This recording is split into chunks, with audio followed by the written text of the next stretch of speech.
Bismillahirrahmanirrahim. Assalamualaikum warahmatullahi wabarakatuh. Salam sejahtera bagi kita semua. Syukur alhamdulillah pada kesempatan hari ini kami akan mencoba menjelaskan proses pembelajaran yang mengimplementasikan kurikulum Merdeka Belajar sehubungan dengan keberadaan SMA Negeri 23 Bandung sebagai bagian dari program sekolah penggerak. Baik, untuk mempersingkat waktu, bahwa di SMA Negeri 23 Bandung sejak ditetapkan sebagai bagian dari program sekolah penggerak, maka secara otomatis pembelajaran dilakukan merujuk pada program sekolah penggerak, yaitu mengimplementasikan kurikulum prototipe waktu itu. Seiring dengan perkembangan dan berjalannya waktu, proses berjalan hampir kurang lebih 10 bulan, terjadi perubahan istilah saja sebetulnya, yang tadinya kurikulum prototipe menjadi kurikulum Merdeka Belajar.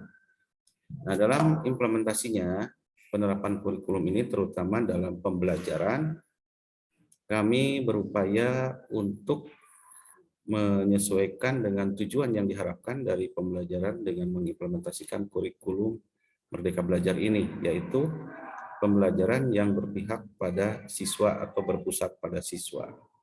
Nah, untuk menerapkan hal ini tentunya kita sebagai guru harus mampu mengidentifikasi minat bakat siswa dan faktor-faktor lain yang menunjang siswa untuk dapat berkembang kompetensinya secara optimal.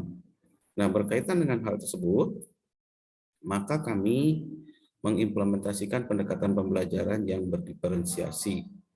Karena dengan pembelajaran diferensiasi harapannya bisa meminimalisir kegiatan pembelajaran yang bersifat homogen, begitu ya, karena disamakan hampir seluruh siswa dalam pembelajaran diperlakukan yang sama, sehingga pengembangan kompetensinya tidak terkontrol, apakah itu yang memiliki kemampuan di bawah, sedang, atau yang tinggi.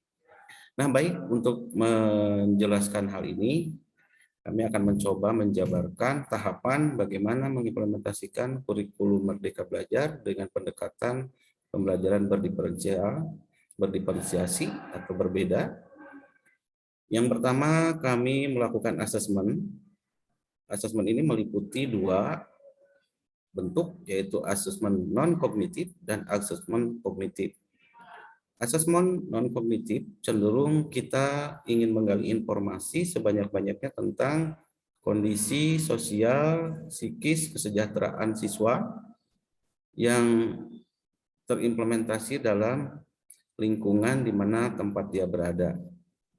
Sedangkan yang asesmen diagnostik lebih ingin menggali informasi seberapa jauh atau seberapa mampu siswa mengikuti pembelajaran untuk tahapan berikutnya setelah sebelumnya berproses juga melakukan pembelajaran. Jadi intinya ingin mengetahui kondisi awal pemahaman konsep siswa yang berkaitan dengan materi yang akan diajarkan pada kesempatan yang sedang berjalan, yang sudah direncanakan oleh guru. Nah, kedua informasi ini, baik itu dari asesmen kognitif maupun asesmen non-kognitif, dijadikan rujukan dalam menyusun rencana pembelajaran guru, baik itu dalam bentuk RPP, untuk setiap tatap muka ataupun dalam bentuk modul ajar yang nantinya bisa dijadikan rujukan oleh guru maupun untuk siswa dalam proses belajarnya. Kemudian juga pada proses pembelajaran menggunakan pendekatan diferensiasi tadi, karena kita berpihak pada siswa, maka skenario pembelajaran harus dibuat sedemikian rupa, mulai dari menganalisis capaian pembelajaran, menurunkan ke dalam tujuan pembelajaran, maupun pada alur tujuan pembelajaran, hingga akhirnya pada proses asesmennya, baik secara formatif maupun secara sumatif.